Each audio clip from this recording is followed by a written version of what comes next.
திருப்பத்தூர் மாவட்டம் நாட்ராம்பள்ளியை அடுத்து RCS main road பகுதியைச் சேர்ந்தவர் பரமசிவம். இவர் அதே கடையில் லக்ஷ்மி என்ற பெயரில் நகைக்கடை நடத்தி வருகிறார். இந்நிலையில் கடந்த 6ஆம் தேதியன்று கடைக்கு சென்ற மர்ம நபர் ஒருவர் தங்க நகைகளை வாங்க வந்திருப்பதாக கூறினார். மேலும் கடையில் உள்ள செயின்கள் ஒவ்வொன்றாக எடுத்து பார்த்தவர் இறுதியாக 1.5 சவரனில் செயினை தேர்வு செய்தார். உடனே வாங்கிய நகைக்கான பணம் 79,235 ரூபாயை போன்பே செயலி மூலம் அனுப்புவதாக கூறியவர் சில நிமிடங்கள் ஏதோ செய்து கொண்டிருந்தார்.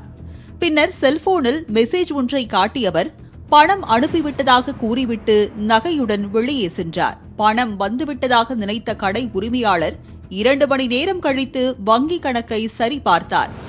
ஆனால் அதில் 1 ரூபாய் கூட ஏறவில்லை என உறுதியானது. பின்னர் தீவிர ஆய்வு செய்து பார்த்தபோது நகை வாங்கிவிட்டு பணம் அனுப்புவதாக கூறியவர் வெறும் மெசேஜை மட்டும் காட்டி ஏமாற்றியது தெரிய வந்தது. இதுகுறித்து கடை உரிமையாளர் பரமசிவம் அளித்த புகாரின் பேரில் வழக்கு பதிவு செய்த நாட்ராம்பள்ளி போலீசார் கடையில் உள்ள சிசிடிவி ஆதாரங்களை வைத்து குற்றவாளியை தேடி வருகின்றனர்.